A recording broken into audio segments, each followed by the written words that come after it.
Anyway, so a lot of them died. So I just came out last night and replanted the whole bed. And imagine in a week or so, some more will come out. Come up. That's just what happens sometimes. You just replant and press on.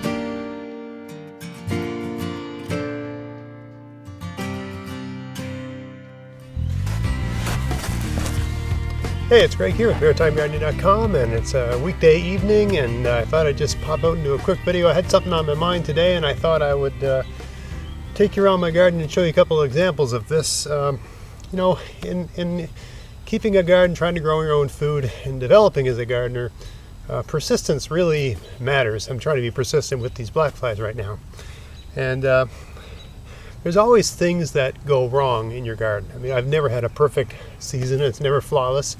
And because of the way I update people on my garden, everybody gets to see what goes wrong. And I'm going to show you some things that just haven't gone right for me this year and what I'm going to do about those things.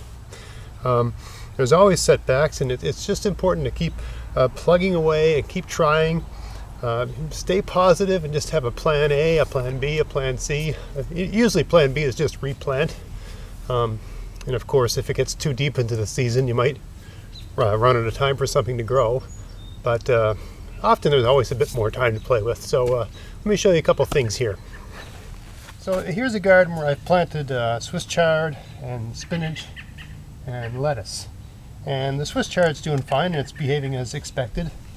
But the spinach is actually bolted, and I've been pulling it and eating it. It's almost all gone because I've pulled almost all of it. But look, let's pull one here. You can see that, see how it's got a flower on it like that? It's gone to seed. It's bolted already. Now, in a typical year, like last year for instance, I did a video around the middle of July talking about how to cook bolted spinach and stuff like that. Maybe I'll put a link to it at the end of this video.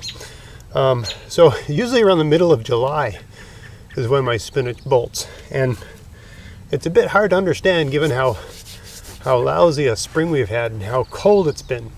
But we had like a snap of like 3 really hot days, really hot, and that's when the spinach bolted. You know, it's lousy, cold, useless spring. We have 3 hot days and the spinach is done. All right, so that happens.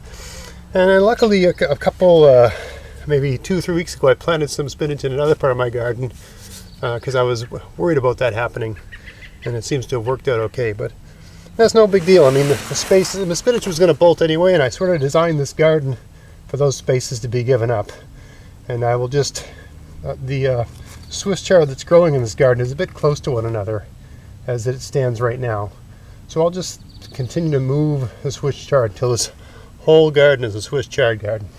I find Swiss chard relatively pest free, so it's not a big deal to have a whole bunch of it in one place. Man, I should have worn some bug spray tonight. Anyway, let's move quickly and let me show you another thing.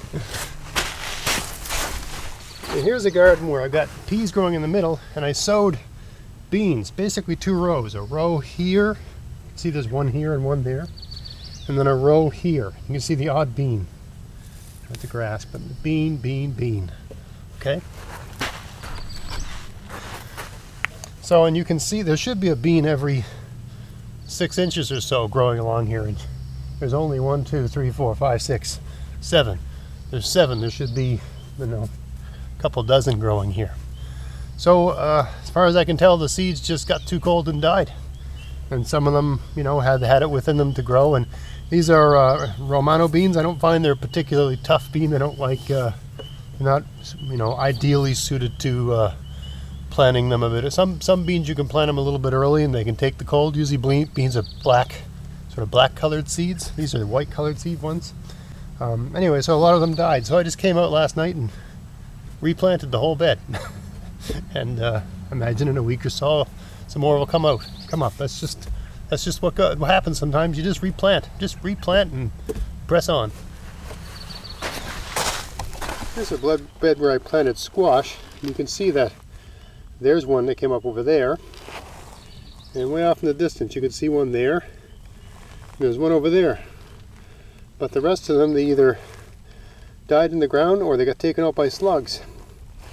And I got another bed of squash and I had the same problem. Basically half of them either disappeared overnight by slugs or they just didn't germinate. I really didn't keep track of it. I was busy for a while.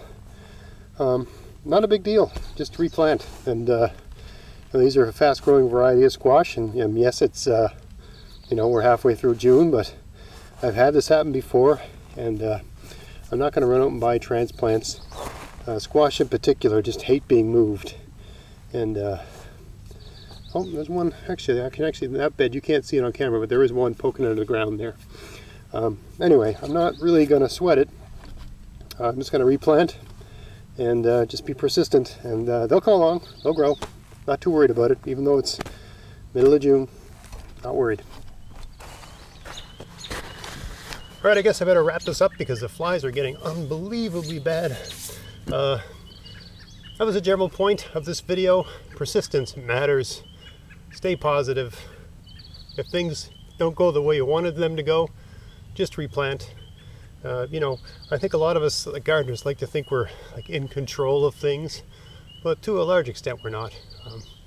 We're just sharing the space with all these other things, and we're subject to the whims of the sky, right? So, things don't work. Just often the best solution is just to replant, or plant something else, or just change your expectations or whatever. But just roll with it. So I hope you found that interesting, and if it was if this was useful content for you, please like, share, subscribe. Check out my podcast, maritimegardening.com. And until next time, get out there, get at it, have fun in your garden. Thanks for watching. Oh, God.